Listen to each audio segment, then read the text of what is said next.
사랑하는 새나 친구들, 거룩한 주일입니다. 예배를 통해 묵상을 통해 주님이 주시는 풍성한 사랑과 기쁨을 경험하기 축복합니다. 함께 말씀을 나눈 최성규 목사입니다. 우리는 계속해서 왕들의 이야기를 살펴보고 있는데요. 여러 왕들을 보면서 한 가지 느끼는 것이 있습니다. 그것은 어떤 왕도 처음부터 악한 길을 가려고 하지 않았다라는 것인데요. 이 왕권을 유지하고 업적을 이루려다 보니 유혹을 받게 되고 중심이 무너지는 것을 보게 됩니다. 오늘 말씀을 통해 우리가 기억해야 할 것이 무엇인지 함께 살펴보고 싶은데요. 오늘의 주제는 업적보다 중심입니다. 오늘의 말씀은 열왕기하 10장 28절에서 36절입니다. 이렇게 예후는 이스라엘에서 바알을 없애버렸습니다. 그러나 예후는 이스라엘을 죄짓게 한 느밧의 아들 여로보암의 죄, 곧 베델과 단에 있는 금송아지를 섬기는 죄의 길에서는 돌아서지 못했습니다. 여호와께서 예후에게 말씀하셨습니다. 너는 내가 보기에 옳은 일을 했고 내 마음에 생각한 일들을 아합의 집에 다 이루었으니 내 자손들이 4대까지 이스라엘 왕좌에 앉게 될 것이다. 그러나 예후는 이스라엘의 하나님 여호와의 법을 지키는 데는 마음을 다하지 못했습니다. 그는 이스라엘을 죄짓게 한 여로보암의 죄에서 떠나지 못했습니다. 그 무렵 여호와께서는 이스라엘의 영토를 떼어 다른 나라에 넘겨주기 시작하셨습니다. 하사엘이 이스라엘의 모든 국경을 공격했는데 그곳은 요단강 동쪽의 길르앗 모든 지방, 곧 갓과 르우벤과 므낫세 사람의 땅으로 아르논 골짜기에 있는 아로엘에서부터 길르앗과 바산까지였습니다. 예후의 다른 모든 일과 예후의 모든 업적은 이스라엘 왕들의 역대기에 기록되어 있습니다. 예후는 자기 조상들과 함께 잠들어 사마리아에 묻혔습니다. 그리고 예후의 아들 여호아하스가 뒤를 이어 왕이 됐습니다. 예후가 사마리아에서 이스라엘을 다스린 기간은 28년이었습니다. 28절 말씀 함께 읽겠습니다. 이렇게 예후는 이스라엘에서 바알을 없애버렸습니다. 아합 집안의 심판을 마무리한 예후는 바알 숭배자들을 처리합니다. 우상 숭배가 만연한 시대에 예후는요, 열심을 품고 우상 숭배자와 환경들을 제거했는데요. 하나님께서는 예후가 아합 가문의 뿌리를 뽑고 바알 숭배를 몰아낸 일에 대해 크게 칭찬하고 약속하십니다. 바로 예후의 자손들이 4대까지 왕위에 오른다는 약속을 주신 것인데요. 예후가 바알 숭배를 뿌리 뽑은 것 자체는 매우 큰 업적입니다. 그런데요, 그가 놓친 것이 있습니다. 29절 말씀 함께 읽겠습니다.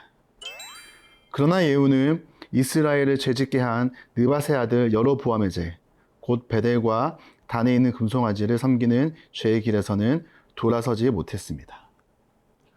여로보암 이후에 계속 있어온 베델과 단에 있던 금송아지를 제거하지 않은 것이죠. 왜 예후는 그것을 제거하지 못했을까요? 아마도 여로보암과 같은 이유인데요. 그곳에 있는 금송아지를 없애면 사람들이 유대 율법에 따라 예루살렘으로 예배하러 갈 것이고, 혹여나 이들 중에 남유다에 정착하여 자신들의 입지와 세력이 약해질 거라는 두려움 때문에 바로 금송아지를 제거하지 않습니다. 예후는 이 하나님을 향한 열심을 품고 바알 숭배를 근절했지만 어느샌가 눈에 보이지 않는 하나님보다 눈에 보이는 업적에 주목하기 시작합니다. 그 업적, 그 권력, 그 왕권을 유지하기 위해 눈에 보이는 상황과 환경을 따라가 버린 것입니다. 어떻게 보면 여로보암은요, 이렇게 생각했을 것입니다. 바알도 없앴는데 이 금송아지 정도 괜찮지 않을까? 다른 신을 만든 것도 아니고 다른 신을 섬기는 것도 아니고 이 앞에 있는 금송아지를 하나님을 생각하면 괜찮지 않을까 생각할 수 있습니다. 그렇지만요, 그 기준은 자기의 기준이죠. 하나님의 기준이 아닙니다. 그것은 하나님 보시기에 우상 숭배였습니다. 여기서 우리는 한 가지를 배우게 됩니다. 신앙은 내 기준이 아니라 하나님의 기준을 세워가는 것입니다. 내 열심과 내 열정보다 중요한 것은 바로 내 열심과 내 열정의 중심이 하나님이 기뻐하시는 일, 하나님이 기뻐하시는 방향으로 사용되어져야 한다는 것입니다. 사랑하는 새나 친구들, 우리 안에도 열정과 열심이 있죠. 그 열정과 열심이 누구를 위함이고 누구를 드러내는가가 참 중요합니다. 말씀을 통해 우리 중심을 돌아보면서 나를 위한, 내 업적을 위한 열정과 열심이 아니라 오직 하나님을 위한, 하나님의 기준을 나의 기준을 붙잡고 사는 우리 세나 친구들이 되길 축복합니다.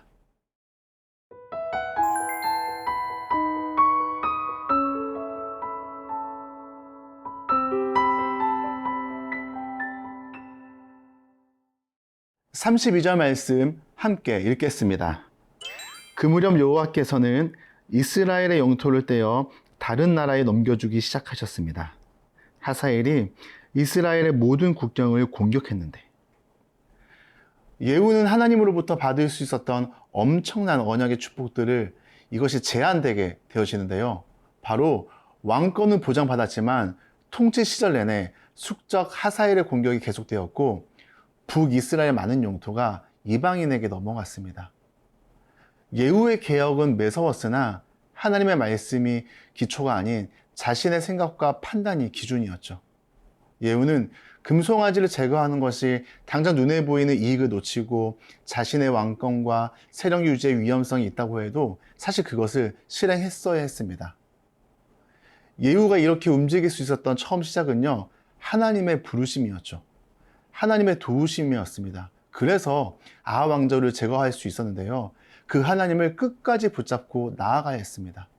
그러나 그의 시선이 하나님이 아닌 자신에게로, 눈에 보이는 현실로 주목하기 시작할 때에 기준이 변질됨을 보여줍니다. 참 아쉬운 모습입니다.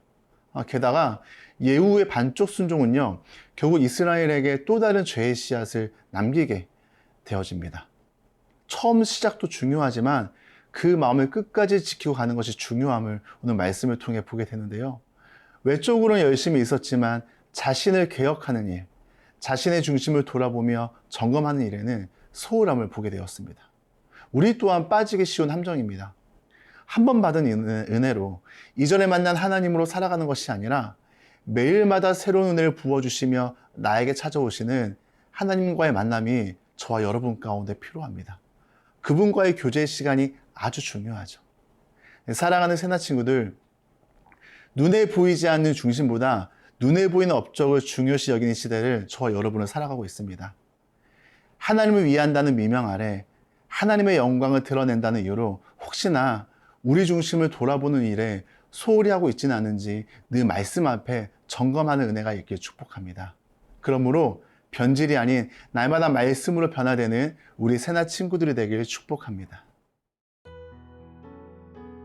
하나님 아버지, 열정과 열심만 붙잡는 것이 아니라 하나님께 온전한 마음을 드리며 내 중심을 지키며 살아가길 원합니다. 말씀을 통하여 내 안의 중심이 하나님의 기준으로 온전히 채워지며 그 기준을 붙잡고 살아가도록 성령님 인도해 주세요. 감사드리며 예수님의 이름으로 기도드립니다. 아멘.